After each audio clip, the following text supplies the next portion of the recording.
Hello and welcome, ladies and gentlemen, to a Premier League presentation. Going to be bringing you guys a game between Kaipi Gaming and Absolute Legends. This is a best of 3 series, but we're already on into Game 2. Game 1 was an interesting game. It took its time kind of playing itself out there, but it was at every single stage essentially in favor of Kaipi. They had a really strong lineup, picked apart team fights very well, and from there, really good movement, always having the farm advantage and winning majority of their lanes. So good play as a team as a whole, and it kind of bodes well for what they have intentions for in the near future. Again, we're going to be looking at Absolute Legends going up against Fnatic after this best of 3 series here. So kind of a back-to-back doubleheader for Absolute Legends to see how they're going to respond in this situation. Already losing game 1, they're going to have to bounce back because they still have plenty of games to go, but we'll have to see exactly what Mania has in store for us in the draft and of course in the team composition as a whole.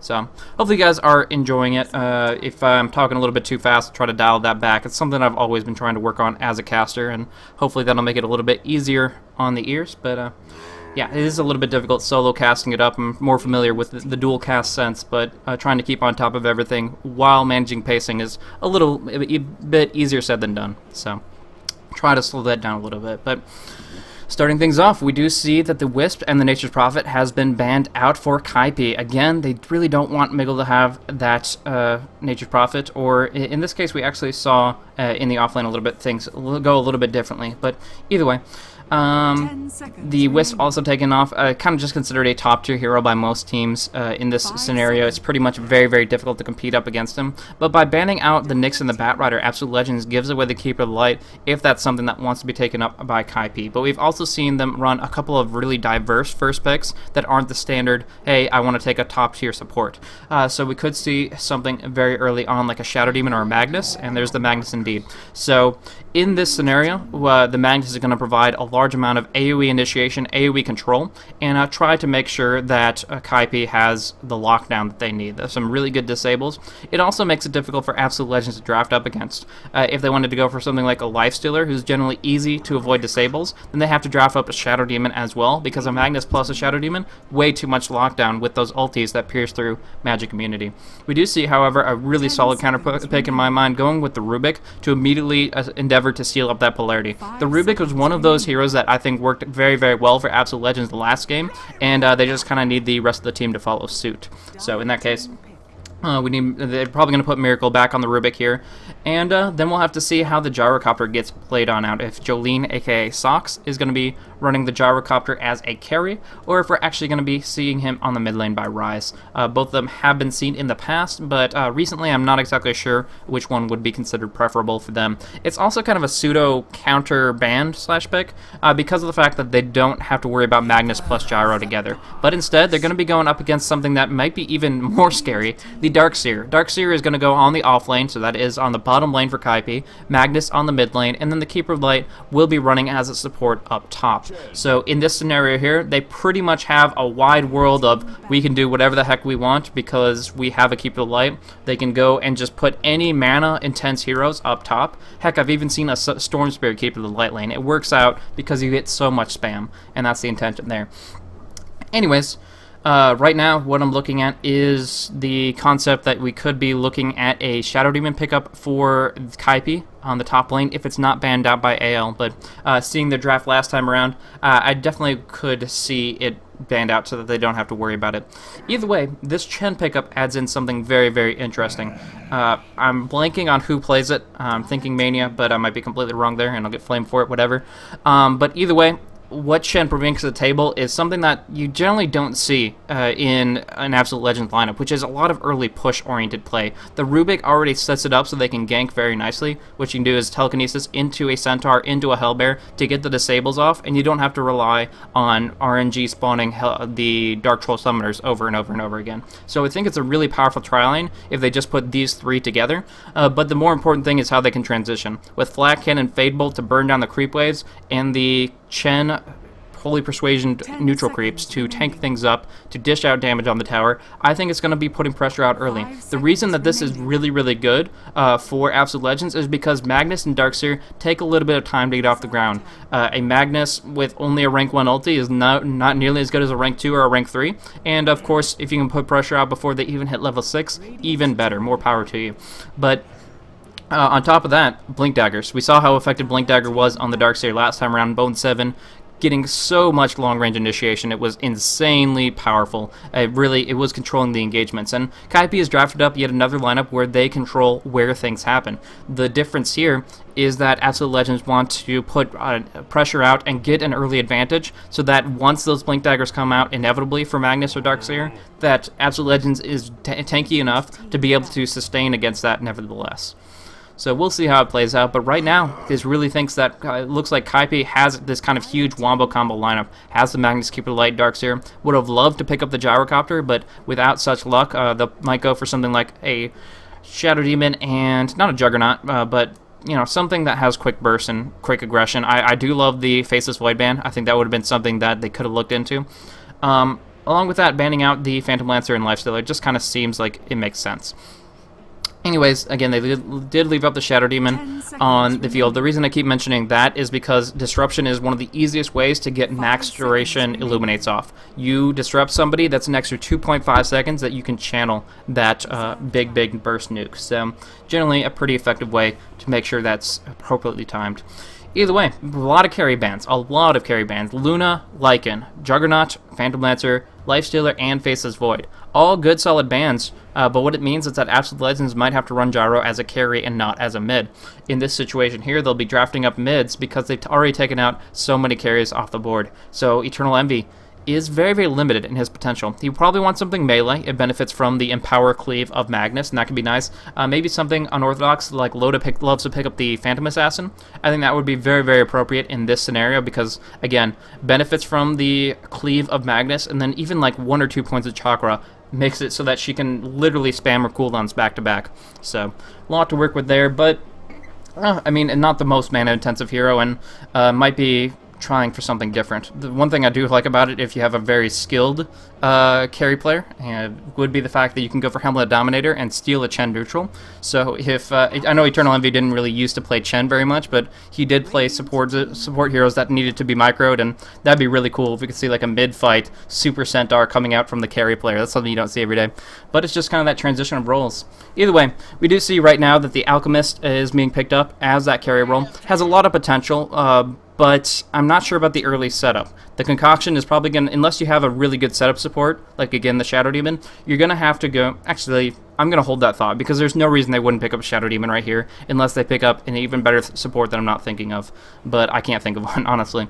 So, we'll see. They will be going up against a Clockwork, however, and that's a little bit more difficult to deal with. The cogs make it so that Alchemist can't really close the distance, and they'll be relying on long-range right-clicks. They actually go with a Jakiro, so kind of screwing over my thought process a little bit here, but pretty much the way that they want the tri-lane to play out is Alchemist charging up his Concoction for as long as possible. Same thing with the Illuminate. So either they're going to have to go for like half a second to 1 second Concoctions, or they're going to have to start off with the Ice Path and just hope that it hits, despite its delay. I think it's still viable. I think it's a great teamfight lineup because Shadow Demon doesn't contribute much in an AoE sense. Shadow Poison's very gradual and not very bursty. Doesn't go for that wombo combo. So with Jakiro, you have the Macro Pyre. You have actually a ton of AoE mechanics that you just put right on in. So that's a pretty big deal right there. And I think it's going to be a great for their teamfight. The question is how effective it'll be in a support and a tri-lane situation. So we'll see. Either way, picking things up here, we do actually see something interesting. A carry Leshrac, I believe. It might be them just switching up roles a little bit here, but in this situation, they could easily run down bottom Leshrac, the Rubik, and the Chen roaming in and out. So yeah, Rise is going to be picking up the Chen there, and this could be absolutely a Leshrac, Rubik, Chen tri-lane. It has a lot of potential for getting kills, even on heroes such as Darkseer, and most importantly, I would say it has huge push potential with this Diabolic Edict from Jolene, aka Socks. Now we do see early on, Alchemist intends to be uncontested. Eternal Envy picking up a build that's very intensive of not getting harassed. It says, okay, I can just farm up with a Quelling Blade with a Stout Shield, take a few punches early on, but more importantly have more effective HP later with that damage block. Works pretty well against a lot of different things. Either way, it looks like it is indeed going to be that mid-Gyrocopter. A Miracle starting off with a 3-branch and a Tango. I probably should like make a name for this build because it's like pretty much used almost every single game. So, interesting setup, but either way.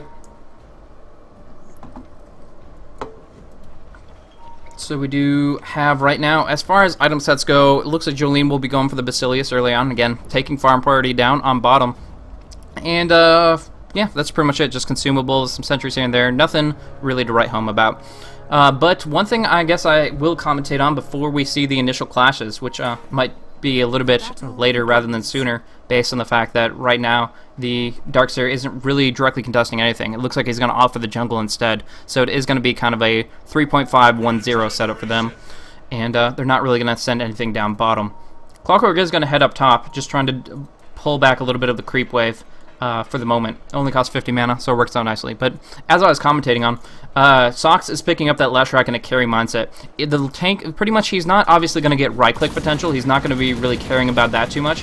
But what he lacks in that, he makes up for in a completely different set of skills through item reliance. If he gets tanky, if he gets maybe a Bloodstone early, or just a lot of HP and mana to work with, a BKB, stuff like that, then suddenly his Pulse Nova actually is a massive source of damage. It's emanating continuously. Actually, bad spot for Mania. Gets Concoction, 3 seconds, caught him with Zizu, but still going to actually duke it out back and forth. Ice Pass does negate some of the damage potential, but Clockwork, with only 1 armor, still going to be able to survive very, very nicely. Has plenty of HP regen to work with here, so he's just going to keep that rolling. Stout Shield, Tango, Salve, he will be able to fight it out until Pylite comes in anyways, and right now trying to interrupt a double pull, having no trouble at all with that, so...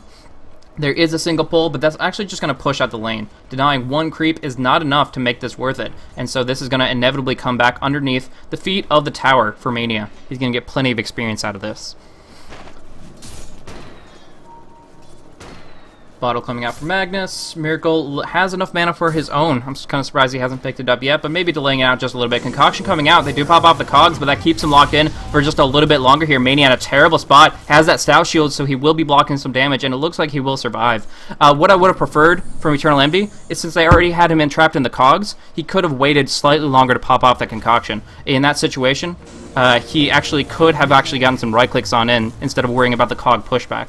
So that could have been First Blood, but it's a moot point now in this sense. He was able to survive. Pops off that salve, and Mania is back up in the action.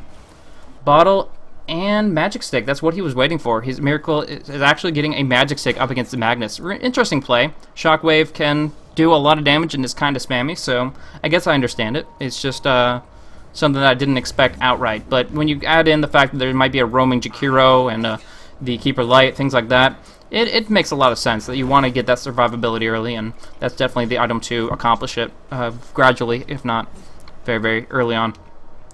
Do see Chen's Centaur Conqueror going on in, ready to actually tank up a lot on the tower. Jolene taking a few hits, but more importantly, using this Ranked Edict and this Basilius to bring it down very, very rapidly. The fortification it's not actually going to come out. They knew this bottom tower was pretty much just conceded the second that they started off against this draft, but it's giving Jolene the last hit. Sox will be able to start carrying up very, very early on, and yeah, giving a ton of gold in advantage for Absolute Legends really quickly. They're actually not going to stop here. They're going to go for more. Pretty common, but generally speaking, the Keeper Light transitions by now. That's the weird thing that I have. Pylite is actually being forced back by Mania to the point that he's not contesting this Tier 2 tower. This is where he needs to have a fully charged Illuminate to counteract the push, and instead, he's actually just going to be sitting on top lane. They're closing in on Clockwork. They might get First Blood, but they've already lost 2 towers. This is really bad for them early on. Ice Path gonna land just barely. Going for the Illuminate. They also get the Iron Shell active. Iron Shell and creeps even. He's gonna take some hits one way or another, but it looks like Mania is too closed in. He is gonna take a fall. It's just a matter of time, but that time, every little second that he's buying here is getting more opportunity on the bottom lane. So yeah, here comes the First Blood. It looks like it will go to Pylite here with a right. He misses the Illuminate, point blank. Wow. So the Yakety Sack Wild Goose Chase finally comes to an end here, and Clockwork ends up splitting that First Blood money with both Jakiro, Darkseer, and Keeper of the Light. All of them just getting a little bit of a piece of the pie, but in the meantime, this pressure has been rolling on out. I mentioned the Keeper Light not being able to transition, and now we see the pressure already coming in on this tower up front. Fade Bolt to clear the creep wave, and here comes that Eyeball Edict in just a moment. This is going to be a big damage on the tower. They might... Oh my gosh, they even forced the fortification. They've already done so much push work. They can walk away now. And so we've got 2 towers and a fortify, and you've got absolutely nothing to work with. We do actually see a kill on the Alchemist solo. That's something you don't expect, but in this situation, I believe he messed up. He didn't even use his concoction, so I really couldn't tell you. In this situation, it was just a good cogs, good close the distance with that widely underestimated battery assault to close in and get that kill there. So that's just when the supports are kind of divided very, very thin across the map, it actually makes it so that it's very, very easy to find those advantages here. 1 versus 1, level 5 versus Clockwork versus level 4 Alchemist. He finds his kill and he really, really forces EE back. With this rank 2 Goblin's Greed, he's literally greedy in his skill build. He wants to go for big last hits, and now that he's 1 versus 1, it's setting it up so that Eternal Envy is not really getting the early game advantage that he was looking for. It's going the completely other way.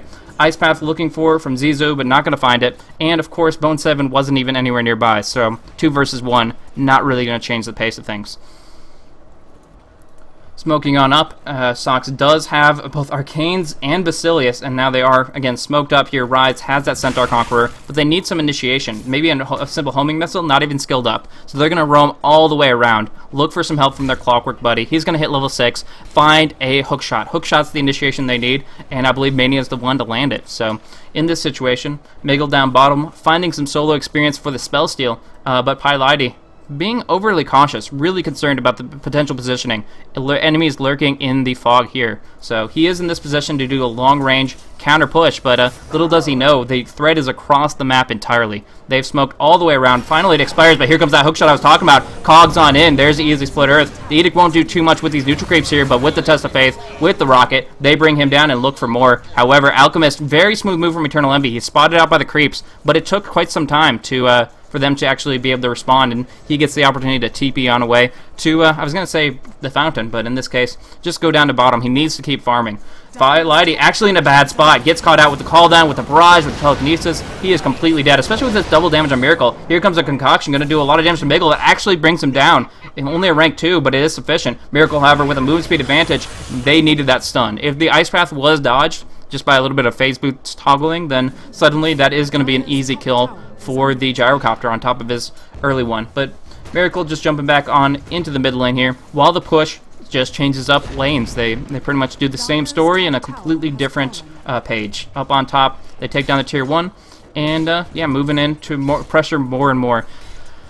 The one thing I don't like about this is the fact that they aren't kind of backing it up with wards. You take some ground, you want to hold that for quite some time. If they had put down a ward kind of in this position here, or even in this spot here, they would have a little bit better understanding of what the enemy's doing. It's great for hook shots, long range. It's great for just really following up and getting more and more of an advantage. They lose map control, you gain it, and that's obviously going to help you out a ton. Arise looking for that RP, but he's such low life that with Miggle's Fade Bolt Telekinesis, he's actually going to fall. That is very, very bad for him, and now hookshot lands on Zizu, following it up with the Centaur. They completely lock him down as well. 5 for 2 in favor of Absolute Legends, as well as a 3, soon to be 4 tower advantage. This is ridiculous. This is completely different style of play from Absolute Legends. This is the kind of thing I was expecting in game 1, and now we're seeing it here with a nice draft and really, really smooth mechanics to back it on up. Again, another game that doesn't matter too much about last hits. We see Bone 7 trying to TP on out. This Edict doing a lot of damage with the last hit, not coming on through. His only hope there was to get a blind split earth, and not risking it. Instead, just going to let him walk away.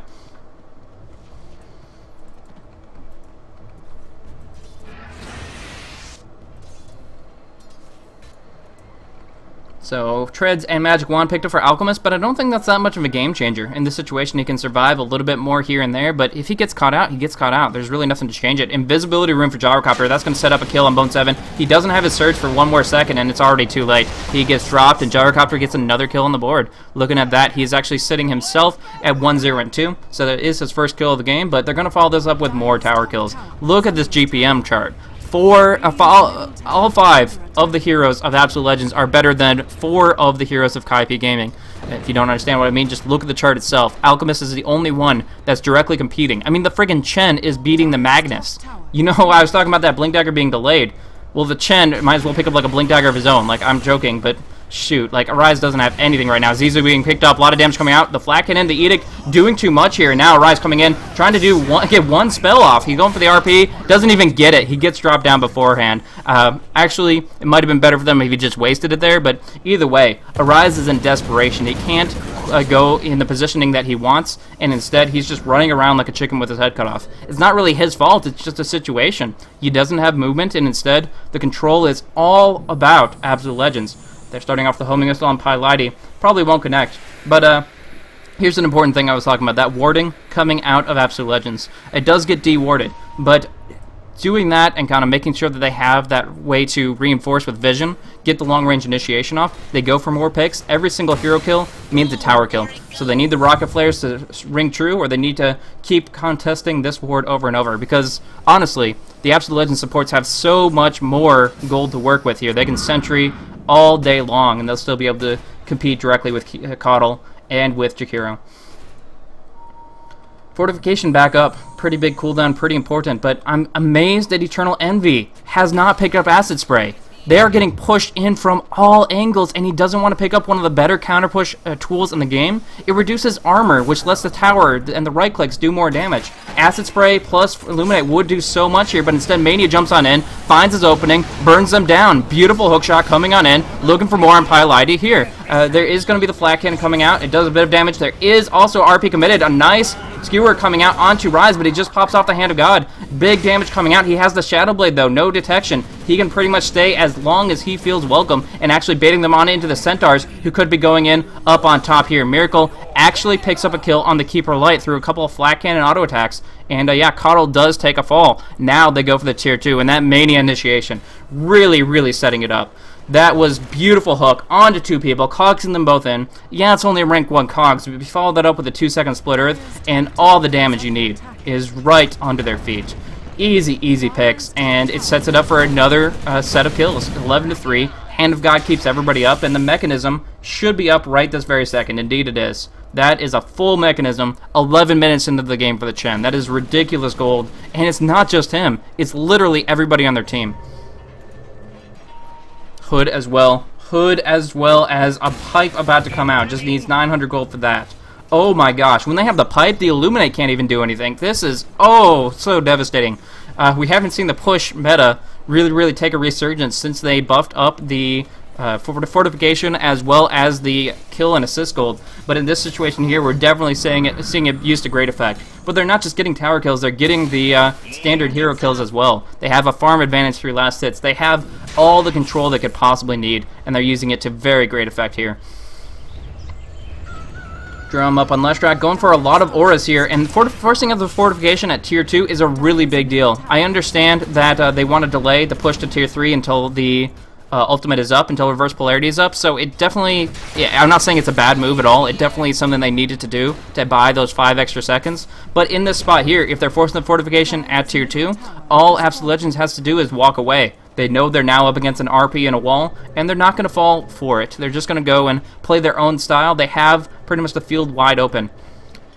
Acid Spray just now ranked up for Eternal Envy. Maybe he'll be able to use it to rather great effect in the mid lane situation, but right here it seems like he's just using it for a bit of extra farm. It's a good mindset to have as an alchemist, to just keep on farming away, but he can't do this by himself. He's an alchemist with only 340 gold per minute. It's, oh my gosh, it's walking up to Rise here. It is a 1v1, yeah, but there are 3 centaurs involved, so I don't think I can really consider this a 1v1 when he's about to get into what feels like a bar brawl. These guys stun. Here's the hook shot. Actually, he cancels it out to make sure he doesn't get the neutrals. Gets the cog on in, and oh my gosh, I was talking about a bar brawl, but look at this. Just gets clustered on in. Everybody's surrounding, and oh my goodness, that is a sad ogre.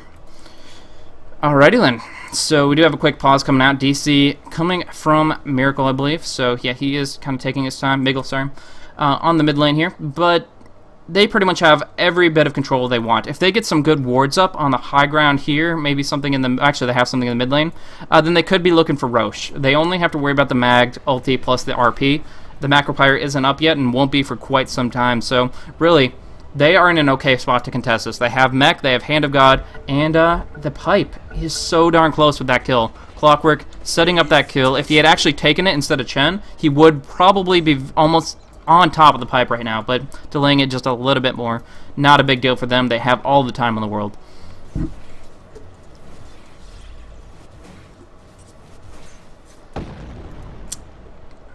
So From here, Miracle getting a little bit farm here and there. Dominator, Shadow Blade has a lot of potential to jump on in quickly to wherever he feels the need to.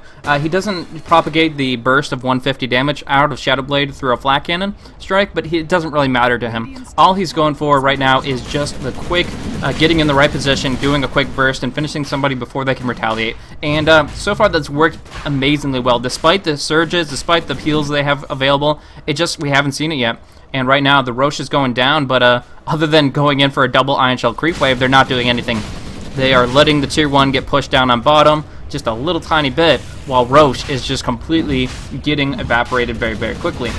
So, in this position here, it's interesting I was about to say they're not even scouting. They have, however, this center on the high ground, and they don't feel the need to rock it as a result. So they have full vision, they have the pipe, they have the Aegis on Leshrac, they are good to go. And again, this is carry Leshrac. He's going to have, I believe, an Aghanim Scepter very, very soon, but it could go the way of the Bloodstone as well. Both of them great items for Leshrac. Either way, Sox/Jolene doing very, very well right now with a net worth of almost 6k. But that actually is kind of dwarfed by what the Gyrocopter brings on in. Miracle sitting at 9,300, about to pick up a half his BKB, as well as having that Shadow Blade and Dominator. He's in a great, great spot. Radiant's middle tower is under attack.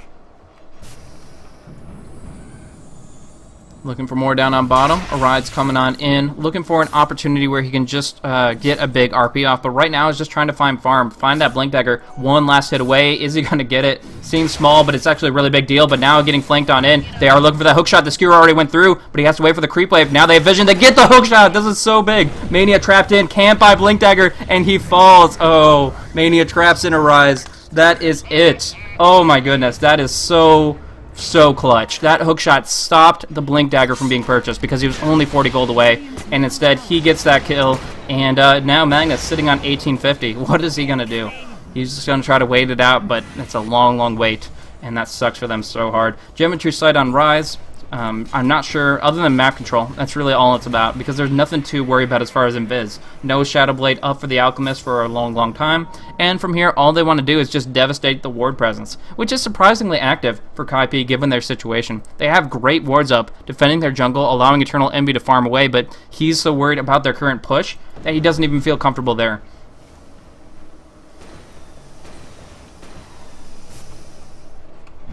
So, looking at the gold graph, we see a 13k advantage, actually moving in towards a 10k advantage in experience as well. So, a lot here, but they're actually committing to this position. Despite Leshrac's low life, the Blinding Light does come out, but this pipe will nullify the Illuminate for the most part. Edict damage coming on through. Acid Spray will drop down, do a little bit of damage here and there. They're just looking for their opening without a Blink Dagger. I mean, I would almost be convinced, like, honestly, of selling the bottle to get a Blink Dagger in this very moment, because they don't have much time left. But it looks like Absolute Legends is falling back, and he's just going to rely on the skewer initiation for the moment.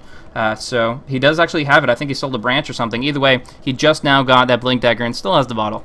So in a good enough position where he can actually try to turn things around nicely, but Absolute Legends is not falling for it. They want the pickoffs on their terms, and Mania is the one to set it up for them, most definitely. So in this position here, Rise just roaming on around, finding their wards, and having a good time across the map as a whole. Again, curious to see what Jolene decides to go for, and I honestly don't know which I would prefer in this case. They have such a good advantage that any kills would definitely make it so that the Bloodstone gets better and better. So I think it's the better one, but honestly, I haven't run the numbers in quite some time. They're both very, very good, and it is going to be the Bloodstone. So either way. Vitality Booster is all he needs once he disassembles Arcanes, so that is going to be setting it up to have it in a very, very short period of time. One thing to mention about the Bloodstone is it's not to be underestimated in its healing effect as well. Like, it's great to have tankability and mana sustainability, but right here, one great thing about Bloodstone is it does provide a massive heal even if you do die, as well as a couple of other effects revolving around the death mechanic. But in this situation, the big thing is when the bearer dies, restores 400 HP plus 30 HP per charge. So that adds up very, very quickly. A lot of healing to allies. When you consider that to coincide with the mechanism with the Hand of God, and of course it's only rank 1 because Rise has been with the team the entire time. But nevertheless, that pretty much makes it so that Miracle can just do whatever the heck he wants because he has so much healing at his back. That's why this BKB comes out, because it's pretty much the last defensive item he'll ever have to pick up. So Yeah, really a solid pickup for utility and for just the fact that he benefits so much from mana regen. 14 right now. It's going to get even worse as time goes by, as he gets more and more kills. There is going to be a quick Illuminate, burning down the creep wave, so this is not their time to push. They're waiting for the next creep wave, looking to pipe this up as a whole, even popping off the illusion rune right here. They're ready to rock and roll. The illusions don't get piped up. I'm not sure if they ever do, but anyways, we do see the Edict doing a lot of damage. The fortification popped on off, and now they're trying to just force them off the tower, but not having any of that just yet. Mania jumping on in, goes for Pylite, gets the hit on him, and we'll be able to bring him down nicely.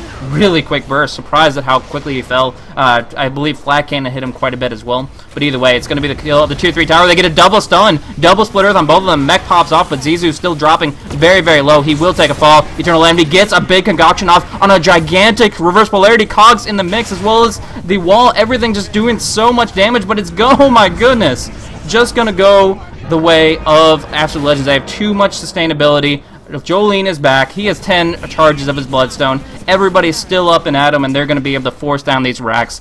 Oh my gosh, that was just a cluster of whatever the hell. I don't even know. That was just a tiny clumping of everybody in one tiny spot, and in the end, it's going to be Kaipi. That's the one that evaporates very, very swiftly. The Keeper Light was able to survive just barely, but, you know, just trying to roam around safely in his base. He doesn't even feel comfortable going back to the fountain. It's just too much, and they take the win.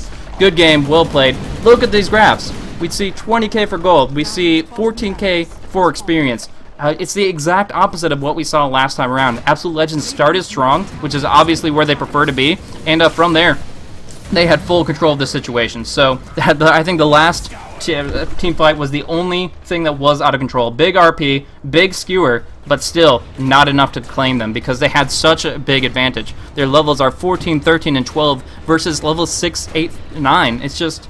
It's too much. So in this situation here, they're very survivable. They have a lot of heals to work with here. And Jolene carrying it up, Miracle doing his part as well. Really, really smooth game, and they won. Obviously, I can't say there was a big turning point in this game. It's straight up, they took 2 friggin' towers at the very, very earliest point possible. They go on in, you know, the classic Nature's Prophet Lesh style with the Chen, Rubik, and the Leshrac, and just burn it down so swiftly. They forced out the fortification, and from there, they had all the momentum in the world. And I gotta say, in a major part about that, is that Mania was kind of playing those cat and mouse games up top. You saw how many times he was in such an overextended position intentionally as bait to keep them up and interested on the top lane, but in all of that, he's only died once. He's sitting at 5-1 and 11. He initiated perfectly, he baited them out on the top lane to distract them from the bottom, and from there, that's it. That's Absolute Legends pretty much strat in a bag. They were able to really, really just hold tight to this while it felt like Kaipi were the ones that were scrambling around. Either way, Magnus picks up his Blink Dagger, gets one good use out of it, but it goes the way of Absolute Legends with a very, very strong team fight and just push-oriented game. So we're going to be looking at Game 3 of this Best of 3 series. Again, this was Game 2, and now we're going to be seeing who will be finishing out this match as the victors in this situation. Neither one really playing for playoff points, but really just a lot of bragging rights and kind of notoriety from taking these kinds of wins here. This is, again, a double header for Absolute Legends scheduled in 55 minutes. We're going to be looking at Absolute Legends going up against Fnatic, and if they're playing as strong as this in that matchup there, it's going to be an amazing match. But either way, thank you guys so much for tuning in. Hopefully you guys enjoyed. Again, this is Blaze. I have twitter.com/blazecasting if you're interested to follow me there and see what I'm up to nowadays. But either way, awesome, strong showing from Absolute Legends. We'll go on to Game 3 now.